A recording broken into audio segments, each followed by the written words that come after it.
Jayan gulf வார்லாம் America எப்படி dominate பண்றாங்கன்னா வெறும் கடற்படை மட்டும் வச்சு கிடையாது, ஒரு ஸ்ட்ராங்கான ஏர் சப்போர்ட்டும் கூட இருக்கு. இந்த மாதிரி ஆல்ரவுண்ட் சப்போர்ட் எல்லா விஷயத்துக்கும் முக்கியம். குறிப்பா உங்க வேலையில பாத்தீங்கன்னா நீங்க டெக்னிக்கலா எவ்வளவு பெரிய எக்ஸ்பர்ட்டா இருந்தாலும் உங்களால தெளிவா இங்கிலீஷ்ல கம்யூனிகேட் பண்ண முடியல அப்படின்னா உங்க அப்ரைசல்ல இருந்து உங்க ப்ரொமோஷன்ல இருந்து யார் ரொம்ப தெளிவா இங்கிலீஷ் கம்யூனிகேட் பண்றாங்களோ அவங்களுக்கு போய் சேர்ந்துரும். சரி, இங்கிலீஷ் கத்துக்கலான்னு பார்த்தா அதுக்காக டைம் ஒதுக்கி கிளாஸ்ல ஜாயின் பண்ணி போய் அதை அட்டன் பண்றது அப்படின்றது ஒரு பெரிய ப்ரெஷர். இதனாலதான் நிறைய பேர் கிளாஸ் ஜாயின் பண்ணிட்டு பாதிலேயே விட்டுறாங்க. எந்த பிரஷரும் இல்லாம உங்க டைம்க்கு ஏத்த மாதிரி நீங்க தமிழ் வழியாவே இங்கிலீஷ் கத்துக்கிறது தான் super Noah A English course. இதுல உங்க சௌரியத்துக்கு ஏத்த மாதிரி உங்க டைம்ல நீங்க ஈஸியா இங்கிலீஷ் கத்துக்கலாம். ஒரு ஆன்லைன் டீச்சர் வரணும் அப்படின்னு வெயிட் பண்ணாம 24/7 அவைலபிளா இருக்கக்கூடிய ஏஐ டீச்சரை பயன்படுத்தி உங்களால சுலபமா இங்கிலீஷ் கத்துக்க முடியும். இதுல பாத்தீங்க அப்படின்னா நீங்க கேப்ல போறீங்க, ஒரு 15 நிமிஷம் நமக்கு டைம் இருக்கு, இல்ல ஒரு பிரேக் கிடைக்குது, ஒரு 15 நிமிஷம் டைம் இருக்குன்னா ஜஸ்ட் நீங்க உங்க ஹெட்போன்ஸை போட்டுட்டு டீப்பா உங்களால இதுல இங்கிலீஷை பிராக்டிஸ் பண்ண முடியும். 1000க்கும் மேற்பட்ட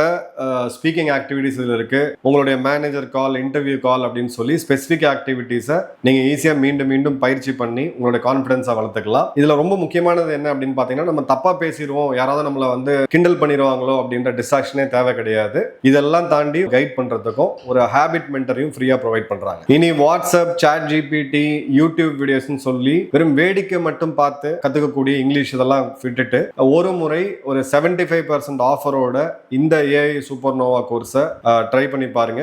நம்ம டிஸ்கிரிப்ஷன்ல அந்த 75% ஆஃபரோட லிங்க்குமே இருக்கு.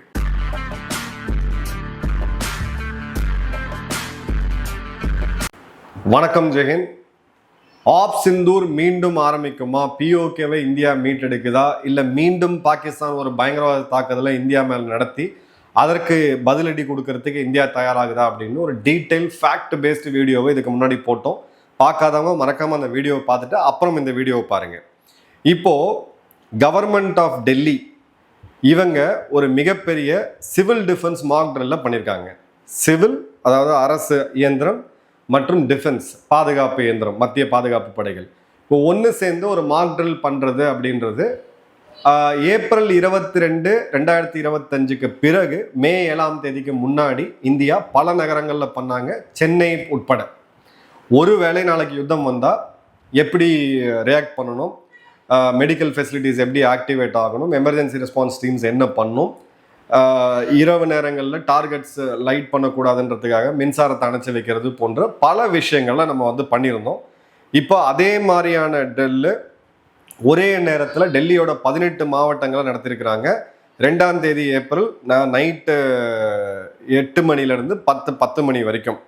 அதன் பிறகு டெல்லியோடைய முதலமைச்சர் அவர்கள் தலைமையில் ஒரு ரவுண்ட் டேபிள், மிக முக்கியமான அரசு, மத்திய மற்றும் மாநில அரசுகளுடைய அதிகாரிகள் ஒன்று சேர்ந்து ஒரு சிவில் டிஃபென்ஸ் இதை வந்து பண்ணியிருக்கிறாங்க அப்படின்றத பார்க்குறோம். ஸோ இதில் யார் யார் பங்கேற்றிருக்காங்கன்னு பார்த்தீங்கன்னா, சிடி வாலண்டியர்ஸ்ன்னு சொல்லக்கூடிய சிவில் டிஃபென்ஸ் வாலண்டியர்ஸ், போலீஸ் தலைமையகம், டெல்லி போலீஸ், டெல்லியோட ஃபயர் சர்வீஸ், டெல்லியோட என்டிஆர்எஃப் மற்றும் டெல்லியோட டிசாஸ்டர் மேனேஜ்மெண்ட் அத்தாரிட்டி, பிறகு மத்திய படைகள் எல்லாமே. இப்போது எங்கெங்கெல்லாம் நடந்திருக்கு அப்படின்னு பார்த்தீங்கன்னா, ஆல்மோஸ்ட் எல்லா மாவட்டங்கள்லையுமே நடந்திருக்கு.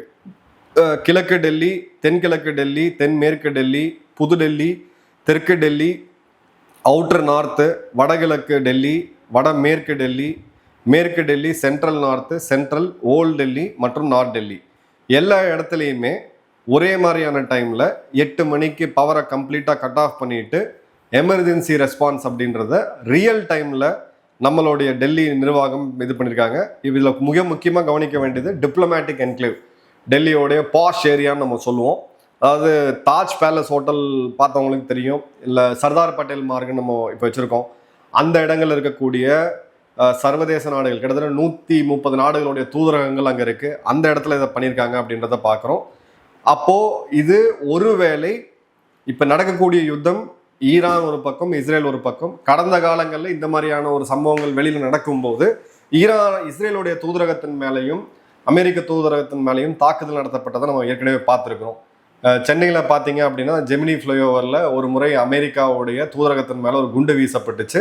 இன்னைக்கும் அங்கே ஒரு காவல்துறை கான்ஸ்டபிள் ஒரு அதிகாரி வந்து கண்டிப்பாக அங்கே இருப்பார். 24/7 அவங்க இருப்பாங்க. ஏன்னா தூதரகம் அப்படின்றது நமக்கு ரொம்ப ரொம்ப முக்கியம். அதே மாதிரி பார்த்தீங்க அப்படின்னா இந்த இடத்துல மிஷன்ஸ் மேலே, அதாவது வெளிநாடுகள் இருக்கக்கூடிய அந்த சித்தாந்த ரீதியான ராடிகலைசேஷன் இங்குமே இருக்குது. ஸோ இவங்க எதுவும் பண்ணிடக்கூடாது அப்படின்றதுலையும் ரொம்ப தெளிவாக இருக்கிறாங்க. அதே மாதிரி பார்த்தீங்க அப்படின்னா சினார்கோர் இந்தியன் ஆர்மியோடைய வடகிழக்கு, அதாவது வடக்கு கமாண்டில் இருக்கக்கூடிய மேற்கு இராணுவ தலைமையில் இருக்கக்கூடிய மிக முக்கியமான ஒரு படைப்பிரிவு.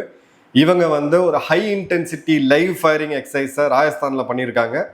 அதே மாதிரி ஏர் டிஃபென்ஸ், வான் பாதுகாப்பு தடுப்பு, நல்லா கவனிங்க, சிவில் டிஃபென்ஸ் ஆக்டிவேட் ஆகுது. தலைநகரம் முழுக்க தூதரங்கள் இருக்கக்கூடிய ஏரியாவில் இந்த மாக் ட்ரில்ஸை பண்ணியிருக்கிறாங்க.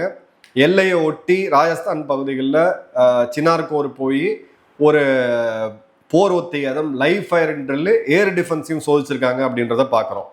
இப்போ சினாரோடைய ஏர் டிஃபென்ஸ் வாரியர்ஸ் இதை வந்து பண்ணியிருக்காங்க. பொக்ரான் ஃபீல்ட் ஃபயரிங் ரேஞ்சில் இதை பண்ணியிருக்காங்க. வெப்பன் எந்த அளவுக்கு, நம்மளோட ஆயுதங்கள் எந்த அளவுக்கு தயாராக இருக்குது, ஆகாஷ் போன்ற மிசைல்ஸ் இதெல்லாம் எப்படி தயாராக இருக்குது அப்படின்றத பார்க்குறாங்க. அதே மாதிரி பார்த்தீங்க அப்படின்னா ஸ்வாம் ட்ரோன்ஸுக்கு கவுண்டர் ஸ்வாம் ட்ரோன் ட்ரில்லும் பண்ணியிருக்காங்க. இது ஃபஸ்ட் டைமாக இப்போ பண்ணுறாங்க. நூற்றுக்கணக்கான ட்ரோன் பாகிஸ்தான்லேருந்து வந்துச்சுன்னா அதை கவுண்டர் பண்ணுறது எப்படி, அதே மாதிரி நூற்றுக்கணக்கான ட்ரோனை பாகிஸ்தானை அனுப்பிச்சு தாக்குதல் நடத்துது எப்படி, இதுக்கான போர் ஒத்திகையும் பண்ணியிருக்காங்க. அதே மாதிரி பார்த்தீங்கன்னா இன்டெகிரேட்டட் ஏர் டிஃபென்ஸ் அப்படின்ற இதை நம்ம முதல் முறையாக யுத்த காலத்தில் ஆகாஷ் தீர் சிஸ்டமை போன வருடம் நம்ம பயன்படுத்தி பார்த்தோம். ஆப்ரேஷன் சிந்தூரில் பெருமளவுக்கு வெற்றி இருந்துச்சு. பட் அதுலேயும் சில கேப்ஸ் ஐடென்டிஃபை பண்ணி அதையும் சரி பண்ணக்கூடிய ஒரு இதை முக்கியமாக நம்ம பார்த்துருக்காங்க. இது ஏன் ரொம்ப சிக்னிஃபிகண்ட்டாக இருக்குன்னா இதோட டைமிங் நம்ம பார்க்கணும். ஸோ டைமிங் படி எடுத்தோம் அப்படின்னா கேபினட் கமிட்டி ஆஃப் செக்யூரிட்டி கூடுது. பிறகு ராஜ்நாத் சிங் அவர்கள் முப்படை தளபதிகளோட சந்திப்பு நடத்துகிறாரு. அஜித் தோவல் அவர்கள் வெளியுறவுத்துறை அமைச்சரையும் ராஜ்நாத் சிங் அவர்களையும் தனித்தனியாக சந்தித்து பேசுகிறாரு. இராணுவ தளபதிகள் தங்களுடைய ஆப்ரேஷன் ரெடினஸை பார்க்குறாங்க. பூரி ஜெகநாதர் கோயிலுக்கும் அமிர்த்சரில் இருக்கக்கூடிய குருத்வாராக்கும் விமானப்படை மற்றும் இராணுவ தளபதி போனதை நம்ம பார்த்தோம். முப்படைகளோட தளபதி பேசும்போது வரக்கூடிய நாட்களில் இந்திய இராணுவம் வெற்றி பெறணும், அந்த வெற்றிக்காக தான் நாங்கள் உழைக்கிறோம் அப்படின்னு சொல்லியிருக்காங்க. ஸோ இந்த சிக்னல்ஸ் எல்லாம் நம்ம தெளிவாக பார்க்கும் பொழுது ஏதோ ஒரு சிக்னலிங் இருக்கு உள்ள அப்படின்றத நம்ம பார்க்குறோம். இப்போ இதில் ஹைலைட் என்ன அப்படின்னு பார்த்தீங்கன்னா ராஜ்நாத் சிங் அவர்கள் எக்ஸ் தளத்தில் ஒரு ஹிந்தியில் ஒரு பதிவு போட்டிருந்தாரு. ஒருவேளை நம்மளோட அண்டை நாடு பாகிஸ்தானை தான் குறிப்பிட்டு சொல்றாரு, ஏதாவது வாலாட்டினாங்க பஹல்காம் மாதிரியான ஒரு சம்பவத்தை பண்ணணும்னு நினைச்சாங்கன்னா அது பொருளை தான். இந்த முறை இந்தியாவோடைய ஆக்ஷன் அப்படின்றது பதிலடின்றது நினைச்சு பார்க்க முடியாத அளவுக்கு இருக்கும் அப்படின்னு சொல்லி ஒரு எச்சரிக்கையை விடுத்திருந்தார். இதுல இந்தியாவில் இதை பத்தி பார்த்தாங்களோ, இந்த பதிவை கொண்டாடினாங்களோ இல்லையோ, பாகிஸ்தானில் பார்த்தீங்கன்னா பெரிய சலசலப்பு ஏற்படுத்துச்சு. அதன் பிறகு அவங்களுடைய நம்ம பாதுகாப்புத்துறை அமைச்சர் போட்டது ஜஸ்ட் 3 லைன் மட்டும்தான். அந்த சைடில் பார்த்தீங்கன்னா கவாஜா ஆசிஃப் அவங்களுடைய பாதுகாப்புத்துறை அமைச்சர் ஒரு பெரிய ஒரு லாண்ட்ரி லிஸ்ட் எழுதியிருக்கிறார், ஒரு பெரிய கட்டுரை எழுதியிருக்காரு. Repeated rhetoric reflects not strength but visible strategic anxiety on the anniversary of the staged fall flag operation in Pahalgam approaches. இது வந்து ஓப்பனாக த்ரெட்டன் பண்ணுறது வந்து வீரத்தை காமிக்கல, உங்களுடைய பதட்டத்தை தான் காமிக்குது. பஹல்காமில் பண்ண மாதிரி ஃபால்ஸ் ஃபிளாக் ஆப்ரேஷன் நீங்கள் பண்ணுறீங்க, இது வந்து இந்த மாதிரியான பயமுறுத்தல் அப்படின்றது புதுசு கிடையாது, இது ஏற்கனவே இதே மாதிரியான எக்ஸிஸ்டிங் பேட்டர்ன் தான் இருக்குது. இப்போ தேவையில்லாமல் உள்நாட்டில் எங்களை வந்து ஒரு ஃபால்ஸ் அலிகேஷனை வச்சு ஒரு தாக்குதல் நடத்தணும்னு இந்தியா பார்க்குறாங்க, வெஸ்டர்டு பொலிட்டிக்கல் இன்ட்ரெஸ்ட் இருக்குது, இதுக்கு அரசியல் காரணம் இருக்குது அப்படின்னு சொல்லிட்டு Marka Haq remains fresh in our memories. நாங்கள் போன முறை உங்களை தாக்குத மாதிரி எங்களுக்கு வந்து அது இன்னும் ஃப்ரெஷ்ஷாக மெமரியில் இருக்குது, இந்த முறையும் நாங்கள் பார்க்குவோம். Pakistan remains committed to peace and regional stability, but it resolves to defend sovereignty and absolute its preparedness complete and response will be swift, calibrated and issue inshallah. So தலைவர் என்ன சொல்கிறாரு அப்படின்னு பார்த்தீங்கன்னா, பாகிஸ்தான் இந்த பிராந்தியத்தில் தன்னுடைய நாட்டில் அமைதியை விரும்புது, ஆனால் எங்களுடைய இறையாண்மைக்கு ஏதாவது பங்கம் வந்துச்சுன்னா உடனடியாக வேகமாக தீர்க்கமான தாக்குதல் நடக்கும் அப்படின்னு சொல்லி ஒரு பதிவை போட்டிருக்காரு. அதன் பிறகு ராஜ்நாத் சிங் அவர்களை டேக் பண்ணி போட்டிருக்காரு. Let me remind Rajnath Singh that illusion of space for war between two nuclear states is inconceivable and has drastic consequences. India would be better served by confronting the growing unease within its own strategic and diplomatic space. Defence மினிஸ்ட்ரியும் எம்இஏவும் வெளியுறவுத்துறையும் போட்டிருக்காரு. ராஜ்நாத் சிங் அவர்கள் take பண்ணி என்ன சொல்றாரு அப்படின்னா, 2 அணு ஆயுதத்தை வச்சிருக்கக்கூடிய நாடுகளுக்கு நடுவில் போர் அப்படின்னு சொல்லி நீங்கள் கனவு காண்டீங்கன்னா அதோடைய தாக்கம் அப்படின்றது பயங்கரமாக இருக்கும்ட்டு. ஆனால் முட்டா பயல்களை போன முறை ஆஃப் சிந்தூரில் மே 10 காலையில் நம்மளுடைய பிரம்மோஸ் மிசைல் உங்களுடைய கிரானா ஹில்ஸில் அந்த அணு ஆயுதத்தை நீங்கள் வச்சுட்டு இருக்கக்கூடிய என்ட்ரி எக்ஸிட்டையும் மூடி அதுக்கு பக்கத்தில் இருக்கக்கூடிய ஏர்பேஸில் ஒரு ப்ளஸ் ஜங்ஷனில் 2 ரன்வேவும் முடியாத அளவுக்கு ஒரு 30 மீட்டர் அகலத்தில் ஒரு குழியை தோண்டி போட்டு தாக்கி அழிச்சோம். உங்களோட விமானங்கள் டேக் ஆஃபும் பண்ண முடியாது, அணுவாயத்தை எடுக்கவும் முடியாதுன்ற நிலைமைக்கு உங்களை கொண்டு போய் விட்டோம். இந்த மூடர்களுக்கு இது அப்படியே ஸ்டாண்டர்ட் ஸ்கிரிப்ட். 2008 மும்பை தாக்குதல், 11 நடந்த தாக்குதல், 12 நடந்த தாக்குதல், அதுக்கு முன்னாடி நடந்த நூற்றுக்கணக்கான பயங்கரவாத தாக்குதல் எல்லாத்துலேயுமே பார்த்தீங்கன்னா எங்ககிட்ட அணு ஆயுதம் இருக்குன்னு இதே பூச்சாண்டி தான் அவங்க காமிச்சிட்டு இருப்பாங்க. இல்லை ஒன்றும் புதுசாக எதுவுமே கிடையாது. ஸோ இந்த இடத்துல ராஜ்நாத் சிங் அவர்கள் பேசினது இந்தியாவுடைய ரேபிட் ஆக்ஷன் அப்படின்றது பஹல்காம்ல பார்த்தோம். இந்த முறை ஏதாவது மிஸ்அட்வென்ச்சர் நீங்கள் பண்ணணும்னு நினச்சிங்கன்னா அன்பிரசிடென்டாக இருக்கும், நினச்சி பார்க்க முடியாத அளவுக்கும் அப்படின்னு சொல்லியிருக்காரு. அதே மாதிரி எந்த விதமான ஃபியூவல் ஷார்ட்டேஜ், கேஸ் ஷார்ட்டேஜில் இந்தியாவில் வராது அப்படின்றதையும் ரீஅஷ்யூர் பண்ணியிருக்காரு. இப்போ இந்த இடத்துல தான் நம்ம வந்து ரொம்ப பார்க்க வேண்டியது என்னன்னா, இவங்க பதிலுக்கு பேசும்போது இப்போ நான் வந்து நீ வாலாட்டணும்னா உன்னை வச்சு அடிச்சு காலி பண்ணிடும், நீ நினைச்ச பார்க்க முடியாத அளவுக்கு உன்னை அடிப்பேன் அப்படின்னு சொல்லி ஒரு எச்சரிக்கை கொடுக்கும்போது, நீங்க வீரமா உங்களுக்கு அந்த கேப்பபிளா இருந்தீங்கன்னா வாடா பார்த்துக்கலாம்னு 2 லைன்ல வந்து ஒரு பதிவு போடணும்.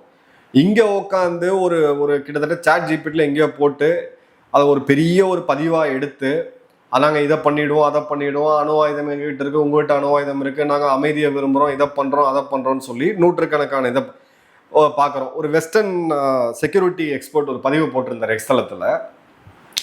கத்தார் வந்து இப்போது பாகிஸ்தானியர்கள் வீசான அறைகளை கட் பண்ணிட்டாங்க. பாகிஸ்தானியர்கள் ஜஸ்ட் வீசா எடுத்துகிட்டு இனிமேல் உள்ளே நுழையக்கூடாதுன்னு சொல்லிட்டு. ஏன்னா நாம் ஒரு காணொலியை ஷேர் பண்ணியிருந்தோம். கத்தாருக்கு உள்ளே உட்காந்துக்கிட்டு ஈரான்லேருந்து வரக்கூடிய ஏவுகணை கத்தார் மக்களை தாக்கி அளிக்கக்கூடிய அந்த ஒரு சம்பவத்தை ஆர்ப்பரித்து கொண்டாடி கடவுள் வழிபாட்டையும் பண்ண அந்த வீடியோவை பாகிஸ்தானியர்கள் பண்ணியிருந்தாங்க. கத்தாருக்கு இப்போதான் புத்தி வந்திருக்கு, இவங்க எவ்வளோ பெரிய துரோகிகள், இவங்களை விட்ட ஒரு நாடு, உள்ள விட்ட நாடு எந்த நிலைமைக்கு போகுன்றத இப்போ கத்தாரி உணர்ந்து அந்த வீசாவை பேன் பண்ணியிருக்காங்க. அதுக்கு அந்த வெஸ்டர்ன் மிலிட்டரி எக்ஸ்பர்ட் என்ன பதிவு போட்டிருந்தாருன்னா, உலகத்தோடைய நம்பர் 1 பயங்கரவாத நாடு கத்தார், ஈரான், அந்த பயங்கரவாத நாட்டுக்கு ஆதரவு கொடுக்கக்கூடிய 2வது பயங்கரவாத நாடு பாகிஸ்தான், அந்த நாட்டை கண்டித்து 3வது ஒரு பயங்கரவாதத்தை ஊக்குவிக்கிறனால கத்தார் ஆக்டிவேட் பண்ணுறது அப்படின்றது இதுதான் நம்ம கலிகாலம் போல. கிட்டத்தட்ட அந்த பொருளை தான், கலிகாலம்னு அவர் சொல்லலை, இருந்தாலும் பொருளை தான் அப்படின்னு சொல்லி ஒரு பதிவை போட்டிருந்தாரு. ஸோ பஹல்காம் அப்படின்றது கிளியர் கட்டான ஃப்ளாஷ் பாயிண்ட்டு. ஏப்ரல் 22 அவரோட 1ஆம் நினைவு அஞ்சலி அப்படின்றது ரொம்ப நெருங்கி வந்துகிட்டு இருக்கு. பாகிஸ்தான் கிட்டத்தட்ட செதறதுக்கான எல்லா விதமான இண்டிகேட்டர்ஸும் இருக்குது. நம்ம தொடர்ந்து பதிவுகளை போட்டு வரோம். ஸோ அந்த நாட்டை மீண்டும் ஒன்றா வைக்கிறதுக்கு இந்தியா எதிர்ப்பு, குறிப்பாக ஹிந்துக்குள்ள குறி வச்சு தாக்குதல் நடத்தக்கூடிய வேலைகளை இவங்க பண்ணுவாங்க அப்படின்றதையும் பார்க்குறோம். அதுக்கு ஏற்ற மாதிரியே இப்போ நடுவில் பார்த்தீங்க அப்படின்னா அமெரிக்க உளவாளி கூட 6 யுக்ரைனியன் ஆட்கள் கைது செய்யப்பட்டாங்க. நேற்று டெல்லியில் நேபாள் வழியாக உள்ளே வந்து ஆதார் கார்டுலேருந்து ஐடி கார்டெல்லாம் வாங்கியிருக்கக்கூடிய உஸ்பெகிஸ்தானை சேர்ந்த ஒரு பெண்மணியையும், அதே மாதிரி பார்த்தீங்க அப்படின்னா உக்ரைனை சேர்ந்த ஒரு பெண்மணியும் கைது செஞ்சுருக்காங்க. சல்வார் கமீஸ்லாம் போட்டுட்டு நம்ம ஊர் பெண்கள் மாதிரி அவங்க இயல்பாக இருக்கிறாங்க.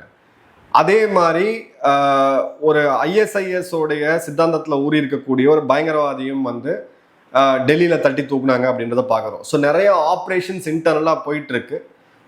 ஒரு தாக்குதல் நடக்கும் பொழுது உளவுத்துறை ஃபெயிலியரா? இது ஊடகத்தோடைய ஃபேவரேட் கேள்வி. எங்கிட்ட கேட்கப்படக்கூடிய போது உளவுத்துறை தூங்கிட்டு இருந்தாங்களா, உளவுத்துறை ஃபெயிலியரா?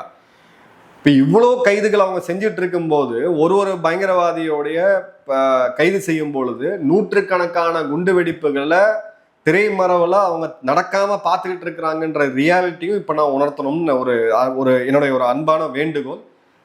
ஈஸியாக உளவுத்துறையை பற்றி என்னன்னே தெரியாமல், அதில் இருக்கக்கூடிய பணி சுமை என்ன, அது என்ன மாதிரியான ஒரு டஃப்பான வேலைன்னு தெரியாமல் எதா கேட்டாலும் பார்த்தீங்கன்னா, நம்ம ஸ்பெஷல் நம்ம ஆல்ரவுண்டர் பார்த்தீங்கன்னா உளவுத்துறை ஃபெயிலியரா அப்படின்பாரு தொலைக்காட்சிகளில். உளவுத்துறை 101%, எந்த ஒரு நாட்டோட உளவுத்துறையுமே செயல்பட முடியாது. ஆனாலப்பட்ட அமெரிக்காவே இரட்டை கோபுர தாக்குதலை தடுக்க முடியல. பட் ஒரு குண்டு வெடிப்புக்கு பிறகு கிட்டத்தட்ட நூற்றுக்கணக்கான குண்டு வெடிப்புகள் இந்த நாட்டில் தடுக்கப்பட்டுட்டு தான் இருக்கு அப்படின்றத பார்க்குறோம்.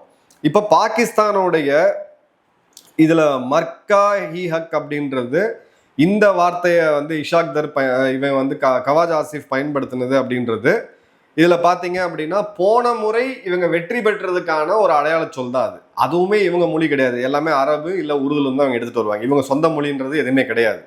ஸோ அந்த இடத்துல நம்ம கொடுத்துருக்கிறது டிட்டரன்ஸ் வார்னிங், ஏதாவது செஞ்சனா உன்னை உண்டு இல்லாமல் பண்ணிடுவேன் அப்படின்ட்டு.